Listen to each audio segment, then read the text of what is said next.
Sabar itu ternyata bukan hanya sabar ketika menghadapi ujian, tapi sabar itu ada 3. Sabar dalam taat, sabar dalam meninggalkan larangan, dan yang ketiga sabar menghadapi ujian. Maka yang ketiga saya terangkan sebuah hadis yang singkat. Orang yang mendapatkan ujian, Pak, sesungguhnya pahala mereka besar, walaupun tidak sebesar yang pertama dan yang kedua.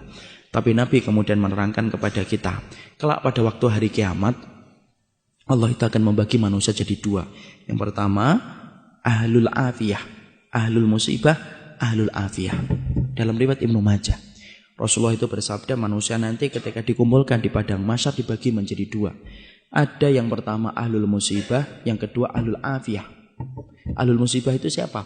Orang yang di dalam hidupnya diuji terus oleh Allah, sakit, bangkrut, dan lain sebagainya. Ini namanya ahlul musibah. Ada yang kedua, ahlul afiyah. Ahlul afiyah itu jarang diuji, jarang sakit, jarang kemudian mendapatkan musibah dalam hidupnya. Bapak tahu, perintahnya Allah pertama kali kepada malaikat, uhsubu ahlul musibah. Hisab dulu ahlul musibah dulu. Yang ahlul musibah dihisab dulu, Pak. Dihisab, ditimbang, lalu kemudian ahlul musibah itu para malaikat berkata, ya Allah, ahlul musibah itu sudah habis. Tinggal dikit dosa-dosanya karena ditebus dengan berbagai macam musibah-musibah yang dulunya engkau berikan kepada mereka dalam kehidupan di dunia.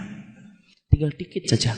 Kemudian Allah berfirman, u'tuhum salasan, kasih mereka 3. 1, khairan, kasih mereka surga. 2, afiyah, kasih mereka kekuatan. Kenapa, Pak?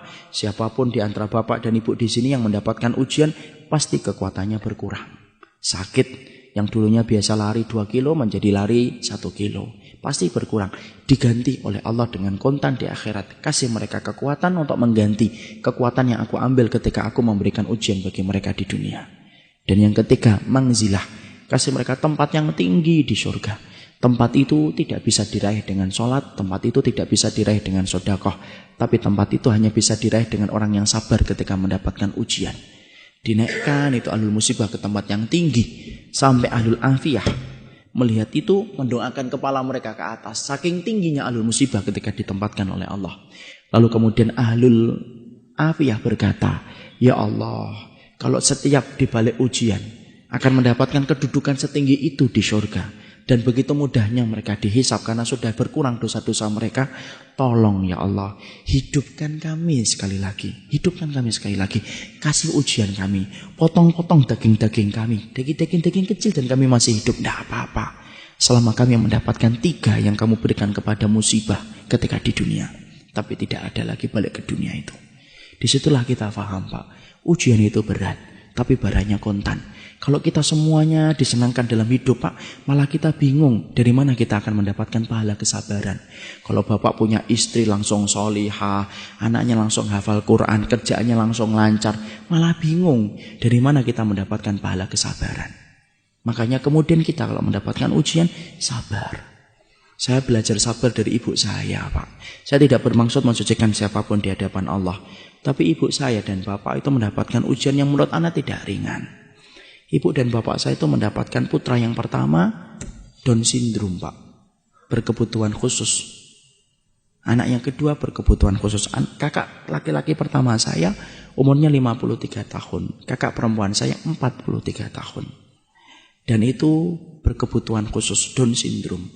Mandi harus dimandikan, makan harus dikondisikan, tidur harus disediakan. Itulah yang menjadikan saya tidak bisa keluar kota. Sampai beberapa lama, paling-paling setengah tahun baru sekali, 2 kali. Karena kemudian setelah pasca meninggalnya ibu, saya merawatnya. Tapi saya belajar dari kesabaran ibu saat itu. Saat itu saya ketika kecil, Pak, SMP, saya masih ingat, kadang-kadang ibu kalau makan di warung itu tidak pernah malu beliau. Selalu digandeng kakak saya. Dan tidak pernah ditinggalkan di mobil. Saya anak SMP, wajar, malu, Pak. Saya ngomong dan komentar, Bu ditinggal aja di mobil. Kan orang pada ngeliatin. Kan kita tahu, Pak, masyarakat Indonesia tidak bisa ngelihat sesuatu yang agak beda dikit, kecuali pasti dilihat terus. Ibu saya ngomong, ya apa-apa nak, biarkan saja. Ibu yang kemudian akan megangin, kamu duduk di jauh-jauh dari ibu, tidak apa-apa. Di rumah ibu bilang, tahu nggak nak, kadang-kadang tobat belum tentu nasuha. Kadang-kadang istighfar belum tentu hati kita khusyuk. Tapi kalau kita mendapatkan ujian, dititipkan anak yang semacam ini, kalau kamu sabar, tiap hari dihapuskan dosa-dosamu walaupun kamu tidak tobat dan tidak istighfar, selama kamu ikhlas dan ridho.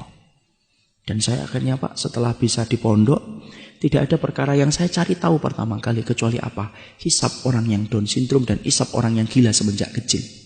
Orang gila itu para ulama bagi dua. Gila setengah perjalanan hidupnya, maka mereka dihisab. Ada yang gila yang kedua, Pak, gila dari kecil, Down syndrome dari kecil. Maka mereka itu tidak dihisab oleh Allah.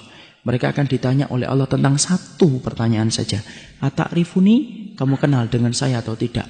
Kalau anak-anak itu menjawab, iya kami kenal engkau ya Allah, langsung Allah masukkan ke surga. Tidak ada hisab salat, tidak ada hisab puasa, tidak ada hisab amal apapun. Karena mereka bukan mukallaf dalam kehidupan di dunia. Makanya saya ingat betul ketika ibu saya pernah nyisirin kakak saya. Ibu saya kemudian ngomong kepada kakak saya, nak, nanti kalau kamu sudah di surga, jangan lupakan ibu ya, jangan lupakan bapak, jangan lupakan adikmu. Karena kamu nanti insya Allah menjadi penduduk surga. Karena Allah cabut kenikmatan sementara di dunia dan pasti Allah balas di akhirat. Kakak saya tidak ngerti apa-apa ya, cuma diusap-usap kepala ibu saya. Dan sampai hari yang terakhir, ibu saya masih memandikan, masih kemudian mengganti bajunya, sampai malamnya beliau terserang dengan jantung. Selama 51 tahun beliau merawat itu. Dan saya belajar di situ apa? Ahlul musibah itu berat, tapi akhirnya manis bagi orang yang ridho dan orang yang ikhlas. Maka siapapun hari ini yang sedang diuji oleh Allah, sabar. Moga-moga Bapak kalau dimasukkan kepada ahlul musibah yang mendapatkan 3, khairon, afiyah dan mangzilah.